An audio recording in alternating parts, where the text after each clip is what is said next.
Setiap detik, 127 perangkat baru terhubung ke internet. Setiap jam, miliaran data dipertukarkan tanpa henti. Dan setiap hari, resiko mengintai dalam diam. Assalamualaikum warahmatullahi wabarakatuh. Halo dunia digital.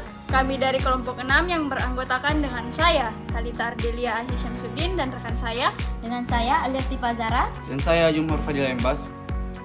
Dalam video kali ini, kami tidak hanya menyampaikan materi, tapi kami akan membuka pikiran Anda, menyajikan sebuah realitas yang terlalu penting untuk dibahas. Bersiaplah, karena setelah ini Anda tidak akan pernah memandang teknologi dengan cara yang sama. Kita hidup di era ketika klik sembarangan bisa menjadi awal kehancuran. Satu tombol, satu keputusan, satu kebijakan, dan seluruh pondasi digital perusahaan bisa runtuh seperti kartu domino. Tapi, ada satu hal yang bisa mencegah itu. Namanya bukan software, bukan juga firewall, tapi IT governance. Apa sih IT governance itu? IT governance adalah otak dari semua sistem. Ini bukan cuma aturan, tapi ini adalah visi.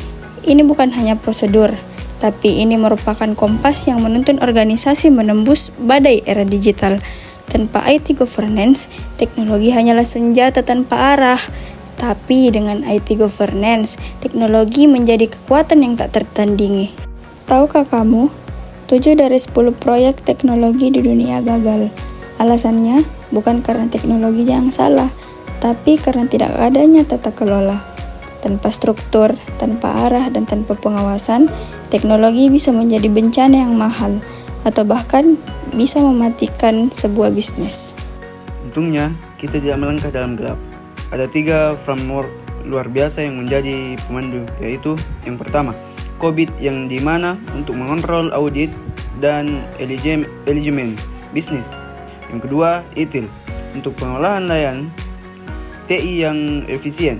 Yang ketiga, ISO atau 38500 untuk tata kelola kelas dunia.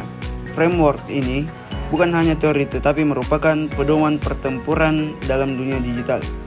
Kunci menuju tata kelola TI yang sukses, yang bukan hanya efisien tapi visioner. Yang pertama, komitmen manajemen puncak, karena perubahan tidak bisa dimulai dari bawah. Ia harus didorong dari atas. Pemimpin yang peduli adalah fondasi segalanya. Yang kedua, struktur organisasi yang jelas. Tanggung jawab tanpa kejelasan hanya chaos. Di sini struktur menjadi penentu. Strategi TI selaras dengan bisnis. TI bukan alat bantu, tapi ia adalah partner strategis. Visi bisnis dan inovasi teknologi harus menari dalam satu irama. 4. Kepatuhan pada regulasi. Dalam dunia digital, hukum adalah garis merah. Siapa yang melanggar bisa ambruk dalam sekejap. Yang kelima, monitoring dan evaluasi berkala. Apa yang tidak diukur tidak bisa dikendalikan, dan apa yang tidak dikendalikan akan lepas kendali. Yang keenam, komunikasi efektif. TI tidak boleh berbicara dalam bahasa yang hanya dimengerti TI. Ia harus mengerti bahasa bisnis. Ketujuh, pemanfaatan teknologi tepat guna.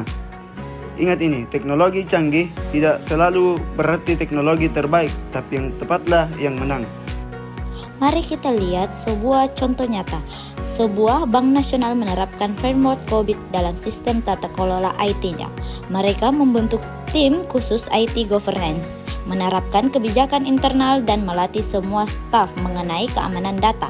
Hasilnya, di tingkat kebocoran data turun drastis hingga 70%, dan proses audit internal menjadi jauh lebih cepat dan efisien. Itulah kekuatan dari tata kelola. Ia mengubah krisis menjadi peluang. Kita bukan sekedar pengguna teknologi, kita adalah pengendali masa depan. Jika dunia ini berubah karena data, maka masa depan akan dibentuk oleh mereka yang menguasai data dengan akal sehat dan etika. IT governance adalah suara akal itu, disiplin di kendali itu. Jika Anda bertanya siapa pemimpin di era digital, Jawabannya sudah jelas. Mereka yang tidak hanya tahu cara memakai teknologi, tetapi tahu bagaimana cara mengaturnya. terima kasih telah menyaksikan. Jangan hanya menjadi bagian dari masa depan, tapi jadilah arsiteknya.